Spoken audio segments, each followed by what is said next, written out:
Welcome to episode 5 of JGE Talks podcast, hosted by myself, Lee Johnston. And today we have another fantastic guest, JGE resident.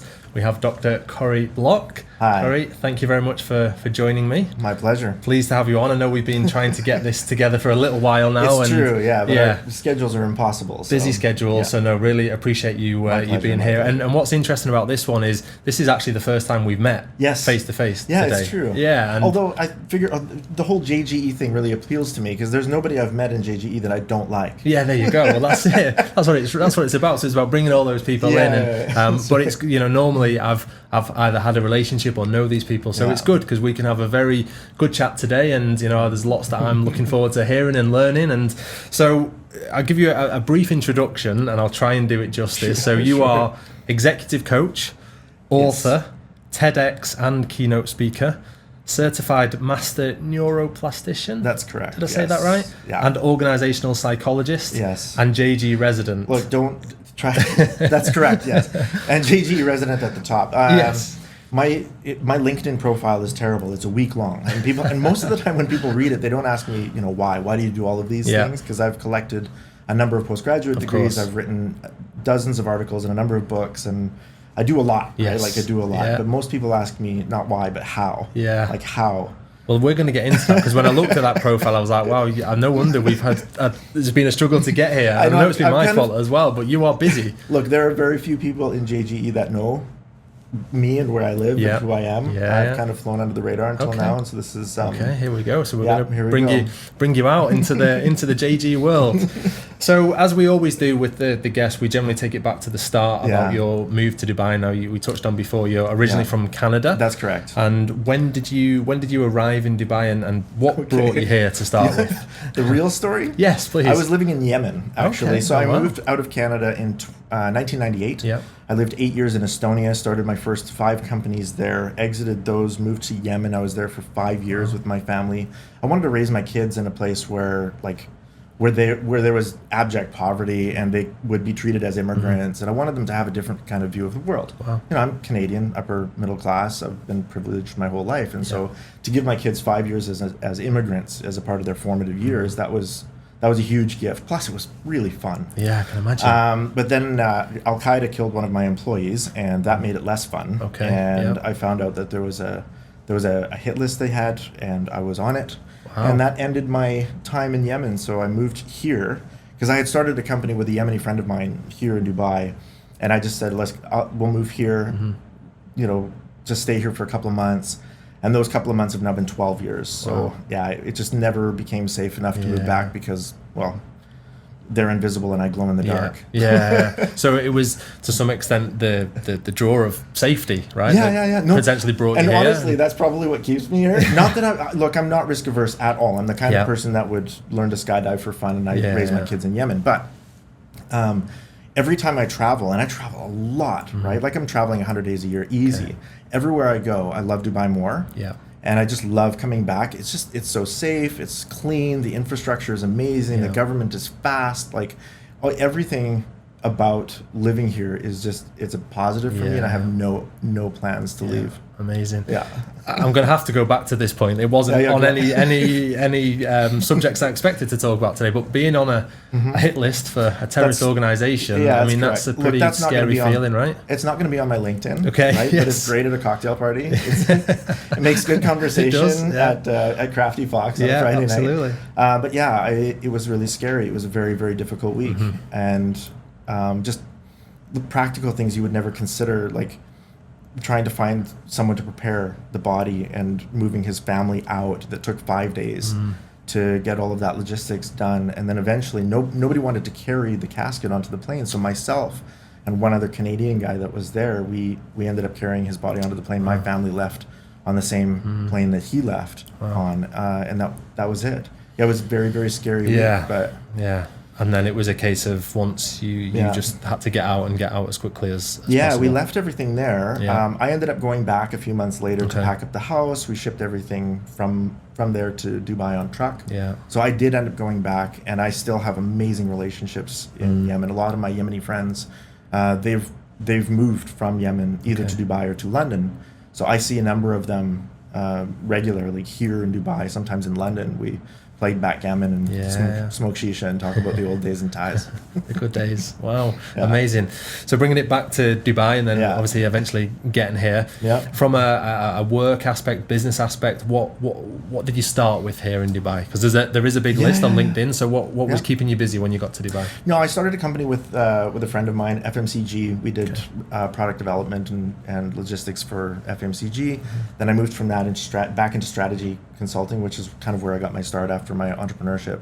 I started 5 companies in Estonia, and so I became known as I was a serial entrepreneur, and I was really great at leadership and strategy. So then I started strategy consulting, and I started a strategy firm here in Dubai with an Emirati partner of mine. I exited that in 2015. It was a difficult exit, but for me, there was a lot of freedom in that decision.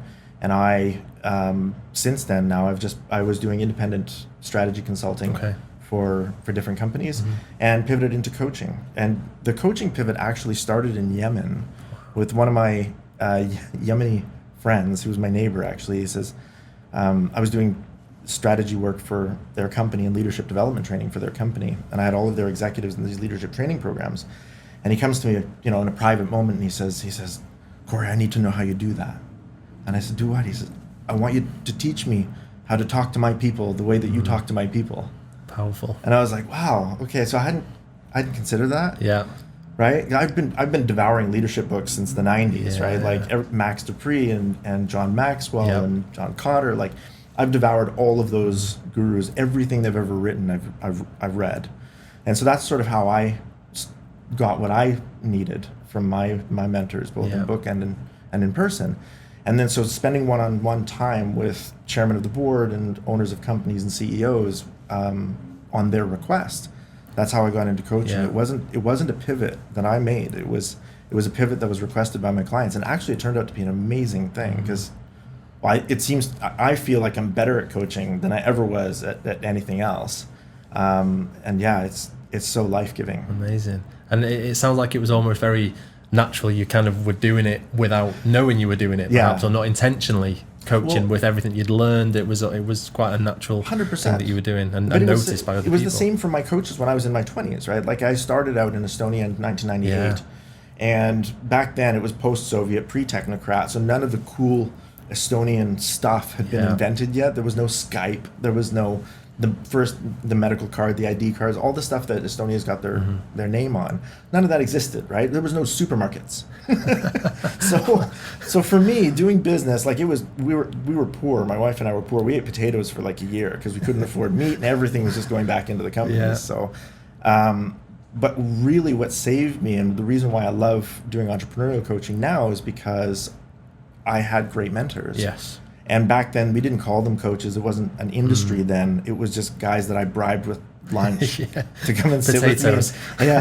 I'm like, hey, let me buy you lunch. And I would ask them strategic questions about how they built their businesses and who to talk to and, from networking and stuff. And those, they coached me, even though that wasn't what we would call it back then. It was mentoring, but it was mentee led, I guess. Yeah. So I always want to make sure that I keep I keep 7 spots on my coaching roster available for entrepreneurs because of that. Yeah. But that was how I got my start into it. Is I understood coaching as a coachee. Yeah. And then I just pivoted when I had enough experience in education and acumen to be able to add value in the same way. Wow. And the businesses that you started in Estonia, you exited those? All of them, yeah. All of them. Yeah. Education, sound and lighting equipment rental, media company. I started a clothing company, which was a horrible failure.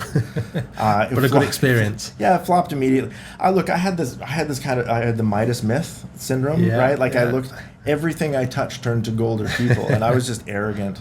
So I just thought there was nothing I could do that would fail, and that failed terribly. And then getting into the kind of consulting side, was that again intentional to utilize your experience? No, that was other companies calling me and asking me how I did what I did. Wow.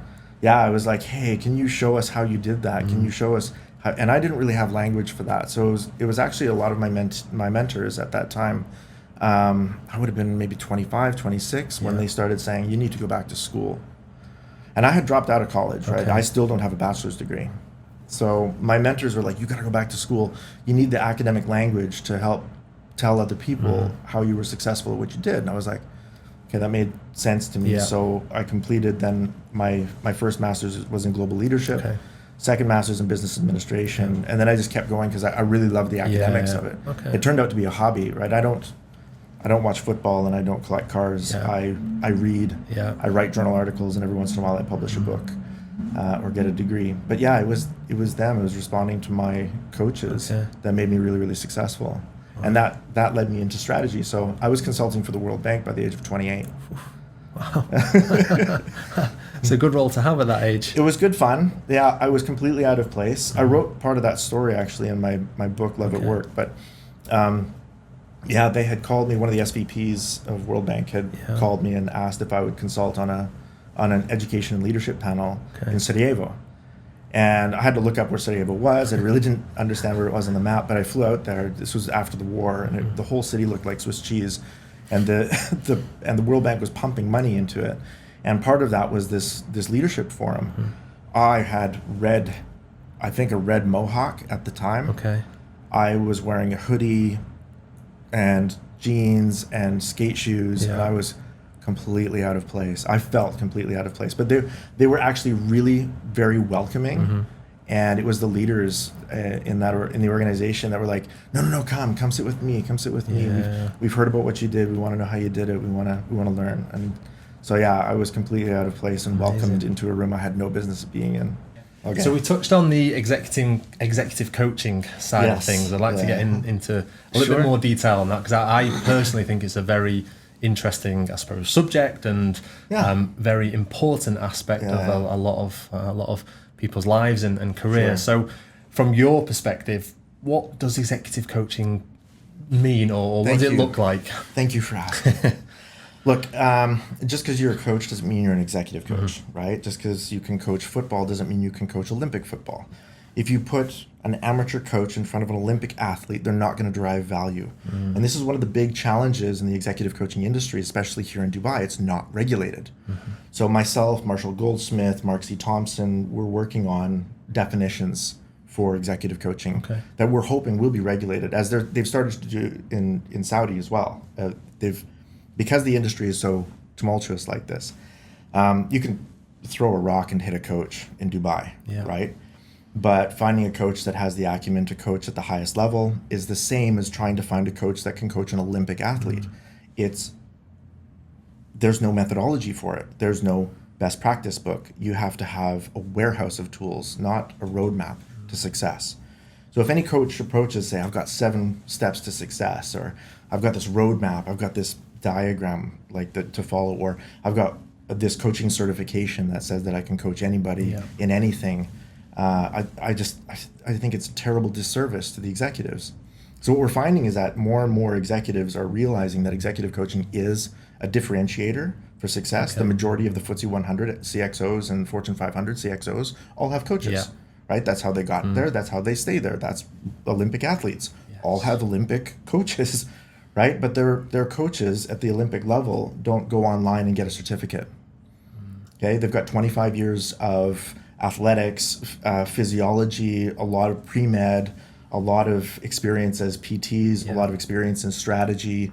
There's a rather than looking for somebody who has a really great pathway or roadmap to success, a good executive should look for an executive coach that has a warehouse of tools, because each individual executive, their own characteristics, their own career trajectory, their own communication patterns, and each individual organization, right, as a culture, as an industry, as a locality, is very, very different.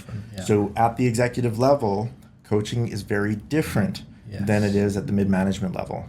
And I love what you said there as well about coaching helps people to get there. It helps them to stay there, but potentially helps them to keep going forward or higher, potentially, right? And well, you're never going to find an Olympic athlete without an Olympic coach. Okay, that doesn't exist.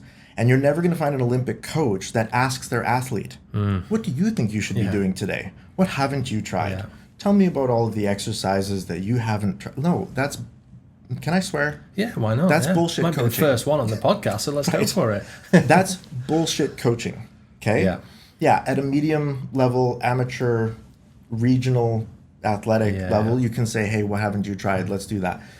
But at an executive level, no. Like, you don't become the CEO of a company of 50,000 employees by not being sure of yourself and by not questioning your decisions and by not, trying everything that's been tried. So a good deal of these CEOs, they invite somebody from ICF or a non-advisory coach certification into their office. Yeah. And the most expensive part of that hour isn't the coach's fees, by the way. It's the hour of the CEO. Yeah. Okay? Yeah, of course. So if the CEO is standing in front of an ICF certified coach, and there's nothing wrong with ICF, it's just one modality, right? It's not all of them. So if a non-advisory coach is sitting in front of them saying, hey, what do you think you should do? What haven't you tried? That CEO is going to become inoculated against the coaching industry, because they're going to say, yeah, you know what? I tried executive coaching. It's not for me. I'm not deriving value from it. And of course they're not. You've had an amateur coach, right? If you're an Olympic athlete, you need an Olympic coach. Yeah. And there are just very few in the region. And that's the real challenge. And there's no regulation for it. Okay. Even at the Olympics, there's no regulation about what qualifies as an Olympic coach, right? You're looking for somebody who has decades of experience in the sport, decades of experience in education, and a warehouse of methodologies, not a single roadmap. Yeah. And from your perspective, then, the executive coaching side, is that mainly done with individuals, or is it done on a larger scale with, I suppose, groups within organizations? Yeah, I'm exclusively C-suite. Okay. So I don't coach anybody that doesn't have a C in their title. Yeah. That's it. Yeah. I do group coaching, but it's not as effective because in the C-suite, because of the politics in the organizations, especially when you get into larger organizations, there's politics between C-suite players, and that's fine, right? That office politics, that's a good thing. Yes. That friction and the undercurrent of conversation, those are good things. They should be in the organization. But what it means is that group coaching is going to be less effective because it's less transparent. Yeah. So I can get most C-suites to a place like an executive committee or a board of directors where they're very, very transparent with each other. But it's difficult to do. It takes time. Yes. And you have to be really patient, and you have to listen very, very well to get there. The most effective executive coaching is one-on-one. Okay. And the most effective executive coach is someone that listens first and has a warehouse of tools and doesn't come in with a roadmap blazing answers. Yeah. And that would be generally it takes time, right? It's not going to happen overnight. It's a long-term process where the person that is on the other side is open, is listening, is getting involved, participating, and I suppose being committed to the absolutely the course or the timescale, the duration. I have there's a really embarrassing thing on my LinkedIn. It's also on my website. No.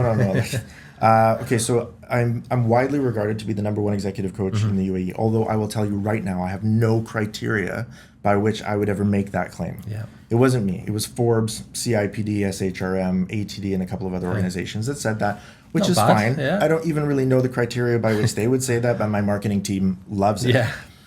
However, the voice that does matter to me is that of Marshall Goldsmith. Right? He's one of my mentors. He's a great coach. He's arguably the number one executive coach in the world. And he says that of me, which I think is great. Yeah. So you need to have that kind of, I don't know, there has to be some way to add not just social proof, but relevant social proof to whatever claims you're making. Like Mark C. Thompson is the number one CEO coach in the world. But there's a lot of CEOs that would agree, like he is, right? You have to have that client list behind you in order to defend those kinds of claims. Yeah, of course. I mean, it's a pretty good claim to have, and you've certainly got the backing behind it. I think I spent probably 3 years with that claim on my public marketing, just shunning from it. Like, again, from a marketing perspective, it works great. And I'll tell you what it does. This is what nobody knows. Okay, Lee? There are some really arrogant, egotistical SOBs running major companies in this city. Of course. Okay? And when they find out that from a leadership development perspective, nothing from Harvard or Cambridge or off the shelf from anywhere is going to help them, and they want to develop themselves or at least validate their leadership strategy as an executive, they're going to look for an executive coach, right? But they're not going to look for just any executive coach. No, they drive Bugattis. So they're going to be looking for the best executive coach in Dubai. And sometimes they find me, sometimes it's Adam Ashcroft. There's a couple of us that, top that list, which is fine, right? But this is what it gets me. It gets me an invitation into the office. Yes. I get to sit there and spend an hour with somebody who has an incredible ego and is maybe arrogant, but unbelievably successful no matter what it is, right? And then I spend 3 months listening to them because they don't, at that point when we start, they don't want to learn anything. No. They've already got it all together. Yeah. They just want to be able to walk into the board and talk to the chairman of the board and say, you know what, my leadership is fine. Yeah. Dr. Corrie is my coach, right? Like, obviously, I'm not making any mistakes. And they probably don't want to tell you too much at that point, right? Right? So, but here's what it gets. It gets me 3 months of an audience with them. I spend a lot of time listening, asking questions. And the unfair advantage that I have is I know what I can do in the remaining 9 months, and they've had no idea. Yeah. By the time 3 months has gone by, I have more than enough information. I know how to help them. I can help them see their people differently. I can change their worldview on the organization, on the people, on leadership, on strategy, and I can help them to behave differently with or without their will, even. Oftentimes, they simply start changing because they see the world a little bit differently because I ask them the kinds of questions that lead them on that path. And without fail, by 6 months, they're behaving differently. Yeah. And then the result of that behavior is not only are their people happier and they behave better, the culture is a little more cohesive, they're a little more aligned to their own values and the organization's values. And bottom line is the company makes more money. Yeah. So powerful. It's such a great kind of tool to have and to be able to share, and I guess you're helping people, right? And I can imagine the growth and potential success and whichever way, shape or form that looks like that comes on the back of it. I won't mention the client's name. There's a group of companies here in Dubai that has done the ROI studies on my coaching.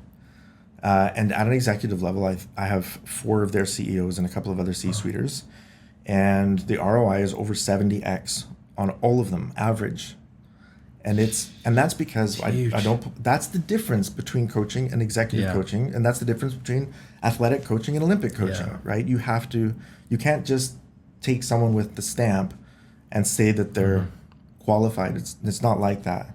So I'm so frustrated about this and the lack of regulation in the industry that I'm writing a book about it now. This is my next book. Okay, interesting. By the end of this year, maybe early next. But right now, it's the differentiators and drivers and what's required of an executive coach between C and C-1. Yeah. That's it. That particular gap is massive. The regulation is something that you think will happen over absolutely, time? Yeah, absolutely. I know, again, I know ministers in government in Abu Dhabi that are very interested in writing because there are so many people online that are claiming to be coaches, right? And they're also claiming that one certification is enough. To coach anyone. And God bless, like I know the presidents of the chapters of ICF here in the UAE and in KSA and in a couple of other GCC countries, we have great relationships. We really do. I've been vocally critical of the concept that anybody can coach anyone in anything. And that's been kind of like the calling card of ICF is if you learn these methodologies, you'll be able to coach anybody at any level in anything. And that's abjectly not true. You can't just stand in front of an Olympic tennis player and ask them rhetorical questions and expect them to up their game. It's not going to happen. And yet the top violin players in the world, the top surgeons in the world, they have coaches too. And their coaches aren't non-advisory coaches. Their coaches have a massive warehouse of information that they draw from. And that's the difference. We really need to recognize that in the coaching industry here, because there's so many really great coaches that are in front of the wrong kinds of clients, and there's so many really great clients that don't know how to choose a commensurately qualified coach.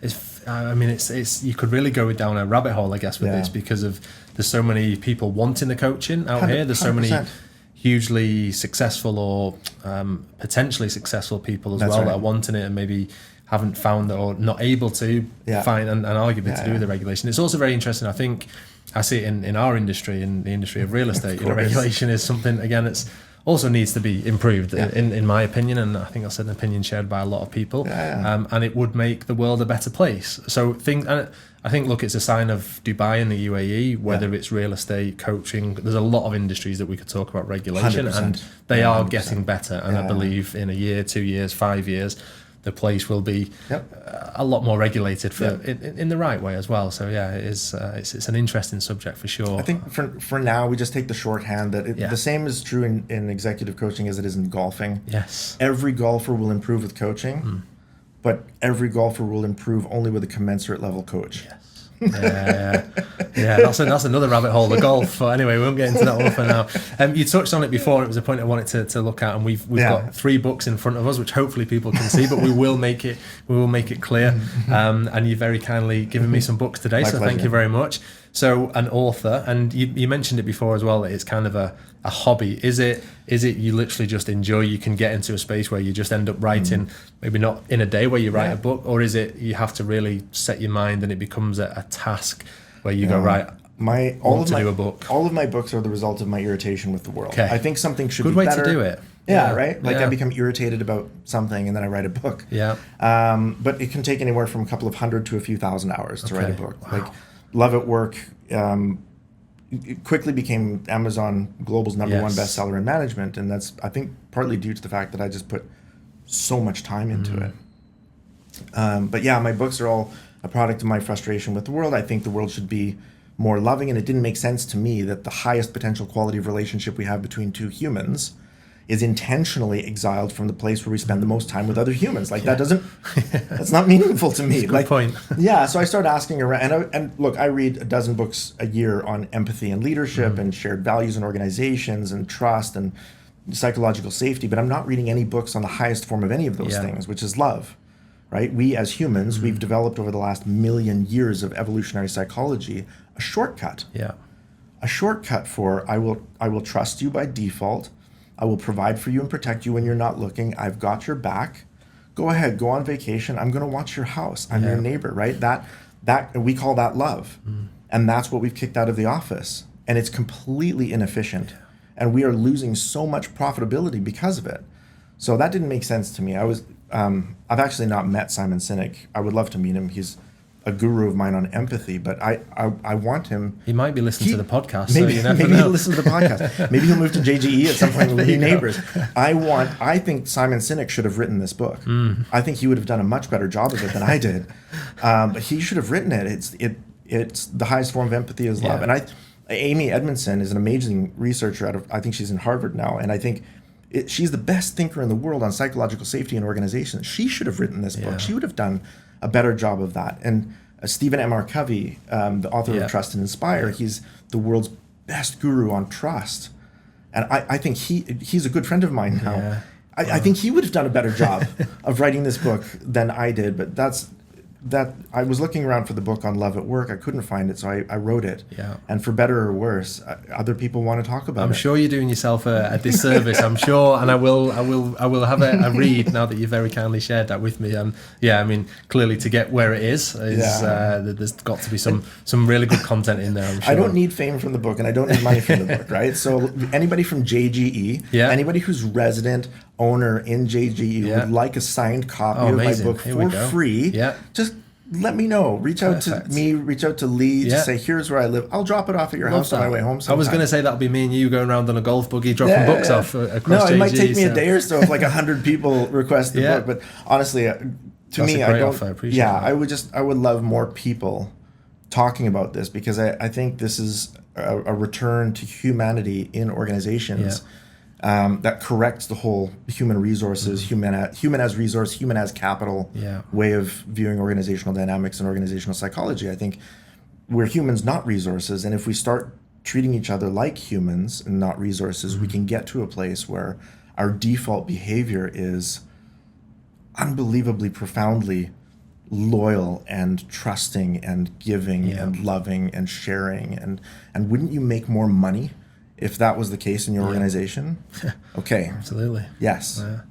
So that's where we are. Yeah. It's fascinating. It really is, honestly. Like there's so many, I could see we could end up with a 4-hour-long podcast here. So I think I can understand why people will, I'm sure, on the back of this and everything else that you do, want to sit down and want to have a chat with you, want to engage and connect and work with you, because it's interesting, and I'm genuinely looking forward to getting into these books now, because I can see, and I quite like the idea of a frustration, because that's when things really come out, right? You're frustrated with certain things, and if you can put them into books, amazing. Another bit I wanted to touch on is the TEDx speaker. So I've listened to quite a lot of TED Talks, and I've never actually interviewed or questioned anybody that's been a speaker. So how does it come about, first of all, for anybody that doesn't know really what it is or how it works, kind of thing?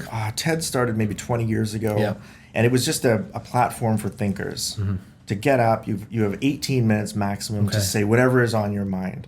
Right now, over the last 20 years, they've developed this into an incredibly regimented, sort of rigid format, which is great, because then you only get the highest quality of thought on those stages. So mine was an invitation. My first TEDx. My second TEDx I'm doing in Ireland in October. Nice. So I'm really excited about that, actually. So it'll be number 2. Wow. Yeah, but the first one was, it was meaning at work. And I really wanted, I think anything that any human does with half of their life every day should be as meaningful as possible. Right? Because you're never going to get this time back. Even the hour that we're spending together, you're never going to get it back, right? So I kind of want it to be as meaningful as possible. It's good. Right? Yeah, because it's part of that limited basket of time. Absolutely. That we all get, and we don't know how many days we're going to get. We just know that today's never ever coming back. So I think anything that we do that's as big as that, like a long-term committed relationship, parenthood, authoring, a PhD, anything you're going to spend thousands of hours of doing, like a job, should be meaningful.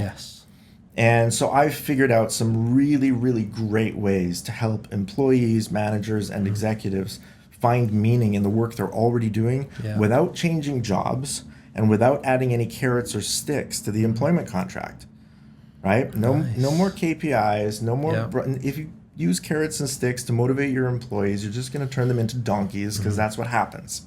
Okay, but if you help people, humans, remembering that each and every one of us is an apex predator, right? We're all the product of 10,000 successful generations of survival and adaptation. We'll do whatever is best for us.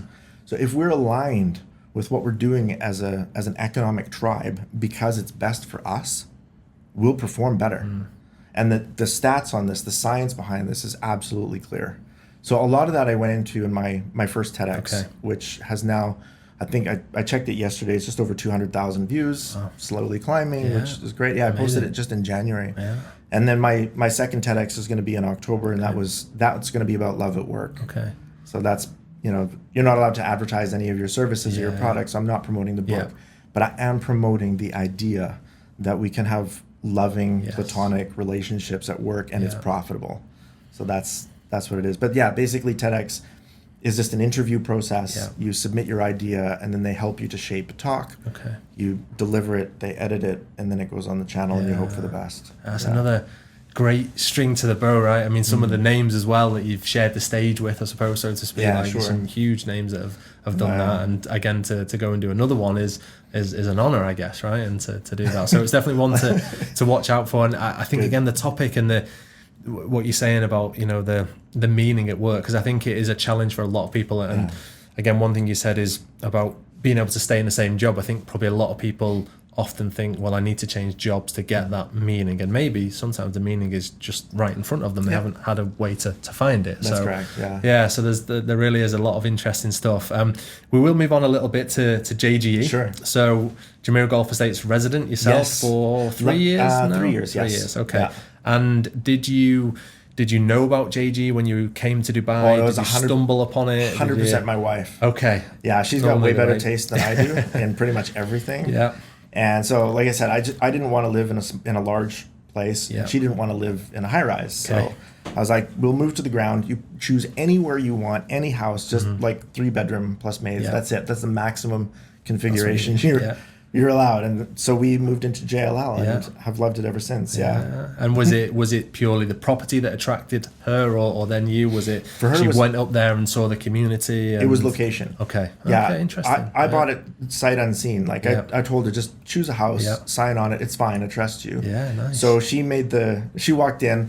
It's funny because she told me the story later on in the day. She's like, I walked in and he was like, here's the bathroom and here's the bedrooms and everything. Within about 3 or 4 minutes, she goes, all right, I'll take it. And he's like, you'll what? She goes, yeah, whatever, asking price. What do I need to do? Do I need to sign something? I'll take it. And he was just stunned. He was stunned. Yeah, You didn't have to sell much, like, because she knew the area she wanted us to be in JGE, which I completely understand now. Like, for me, it's genius. I'm 25 minutes from Maktoum Airport, 30 minutes from DXB. Like, it's genius. Yes. I'm 45 minutes from the north side of Abu Dhabi. I can be anywhere in like an hour. Like, it's awesome. Yeah. I love that, because when you ask the question, you don't actually often get the answer of location. Yeah. It's often the style of properties, it's the greenery, it's the golf courses, whatever. But location, I think over the years probably hasn't been one of the key aspects of JG, but actually it is, because all of those things 100%. That you just said, how close you are to everything, the location is amazing. And personally, I believe that Dubai has grown and is continuing to grow, that JG is becoming a lot more central than it once was. And I think that's why now actually that people will say the location of JG is why I'm moving there.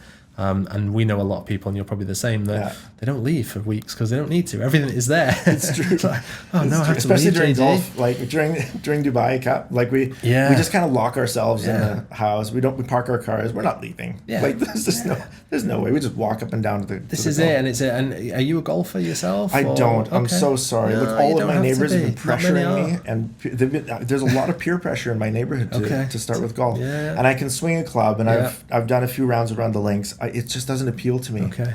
I don't. You're busy writing books, and 6 hours on a golf course is maybe no risk of death or injury. So I do CrossFit. I run obstacle course races, and I skydive. Okay, wow. So you've got stuff going on there. But you get involved. You mentioned that when the tournament is on, the DP World Tour in November, because it's an event for the community, right? Whether you're a golf, exactly. Yeah, it's where we hang out with the neighbors. So. And enjoy that side of things. And you're in a very nice part of Jumeirah Golf Estates now. Do you have any, I know that from what you said at the start of our conversation, this is the perfect property. You don't need or want to buy anywhere else. But is there hypothetically speaking, let's say you were going around JG and you're walking around, do you think, I love this part, this is where I would go if I was going to go somewhere else? Is there anywhere else in the community that you... I like Flame Tree. I like Hillside. Yeah. I just think the properties for me personally are just too big. Yes. But that said, my wife every 2 months should be like, "Hey, here we go again." And I'm like, I think I need to speak to your wife by the sounds of things. Yeah, she sounds like a great client. She walks in, she buys it. She wants to buy every 2 months. Yes, exactly. Okay, so JG home, you see yourself being there for indefinitely? Yeah. I don't have any plans to leave Dubai, and within Dubai, there's nowhere else I'd live. Yeah. So it's good to hear. Yeah.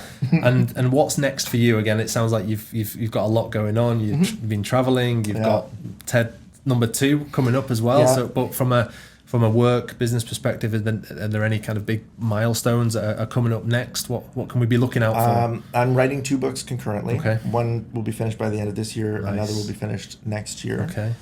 And then in terms of my work, I keep a limited roster. Yep. I don't allow any more than 20 clients at a time. That's it. Yeah. And all I do is public speaking, leadership training at the executive level, and one-on-one executive coaching. Okay. That's all that I do. Okay. I've earned the right to do whatever I want now, Lee. So nice. That's all I want. Good. Yeah. And then I keep that balance pretty much in order. Yeah.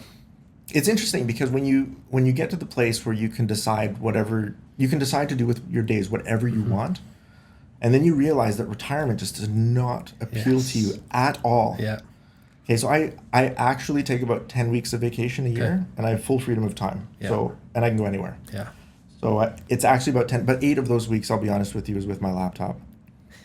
And then the other 2 weeks somewhere. we'll be on a cruise or in a resort or something. My wife will physically take my laptop and my phone and lock it in the safe, and she won't tell me the combination. She'll be like, "You can have it for half an hour today. If you're good, you can have it for an hour." And I'm like, "Okay, fine. Please, I've been good." Again, I love that though. It's what you say about. I think sometimes the idea is when I just want to retire, I just want to stop working. But when you find something that you love doing and you have meaning at work and you enjoy and you're helping other people, it's not. And you have the choice. I guess that's probably the biggest thing: the choice to do it when and how, and I suppose with who you choose. It's an amazing position to be in. Lee, we're not designed for retirement. Exactly. Okay? None of the last million years of your ancestors ever earned you the right to be born by saying, "Oh, well, that's enough work. Yeah. I'm just going to stop now." There's only so much golf you can play. Up until 400 years ago, the average human life expectancy was 40, maybe 45. Okay, we never reached retirement. Retirement is a new phenomenon. It is one of those things that has happened with increased healthcare and sanitation, and we're living longer than we've ever lived by double. Our lifespan has doubled in the last 450 to 500 years. We don't know what to do with that. So retirement is completely foreign for us. The reason why we still think of gray hair as like a sign of wisdom is because in history, in evolutionary history, people didn't make it that far, right? So if you ever saw a human that had gray hair, it'd be like, whoa, tell me how you did that. And you sit at the feet and you listen to the wisdom, because if you're going to live long enough to develop gray hair, they've got to be doing something right. Wisdom. Yeah, so we confuse gray hair with wisdom because that used to be really, really rare. Yeah. It's not rare now. Everybody's living to my life expectancy as a white collar Canadian has gone up from 72 when I was born in 1975. Now it's almost 90. That's a big difference. Yeah, and that's statistically my life expectancy has gone up by about 18 years in the last 49 years. So. I didn't earn that. Yeah. Okay. But now I got to decide what to do with those extra 18 years. And I am an apex predator. Yeah. I am the latest version in a 10,000 iteration successfully improving design. And not one of my ancestors earned me the right to be born by saying, let's just stop here. Yeah, love that. So we're going to move on to some quick fire, fun questions now. There's only a few. I say fun, it's just a little bit different. I should prepare myself. Combination of JGE. So, spend much time up at the clubhouse at all? I do, yeah. Okay. A lot. Crafty Forks or Tap and Grill? Oh, Crafty for me, yeah. Good place, isn't it? I love it. Yeah. Brasola or Castori? Oh, Brasola. Okay. Yeah. Interesting. Okay. Very good food again. Yeah. One-to-one coaching or group coaching? I think you've kind of answered this question. 100%. One-to-one, yeah. Yeah. Work for money or work for meaning? Meaning is the new money. Okay. Yeah, there's tons of research behind that to back that up as well. And on the back of that, does it help you then to make money? Yeah, definitely.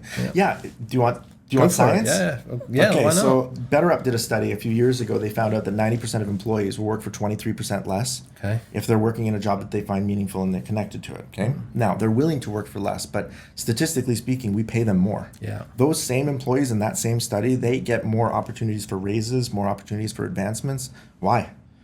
Because a more meaningful job means you're going to have better discretionary effort. They work they take 2 less leave days every year. They work an extra hour a week of discretionary effort. We pay them more when they're willing to work for less because they find the work meaningful, and that's what apex predators do. So meaning first. Money is a byproduct. Yeah, absolutely. Dubai summer or Dubai winter? Winter. Yeah. Amazing place in the winter. Yeah. Amazing place in the summer, just not so amazing. I grew up in minus 20, minus 30 degrees, like in Prince George in northern Canada. Slightly different. Yeah, for me to live in Dubai during the summer is like raising a husky in the desert. It's a little bit unfair.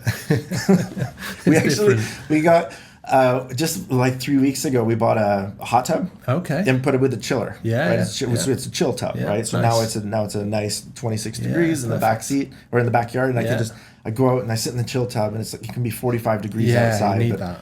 I'm chilling. Yeah, I'm doing great. I recommend that. That is a really good hack. That's a good idea. That's a bit more of a common theme now. It's gone from the jacuzzis to the ice baths and the cold tubs. And 100%. Look, it's been very interesting. I really do genuinely appreciate you coming on and spending time. I do think we could talk for a lot longer, but I am also conscious of your time, and we can always do a part 2 at some point in the future. My pleasure. Keep an eye out for the 2 books that are coming. I'm going to look forward to reading these 3 over a period of time.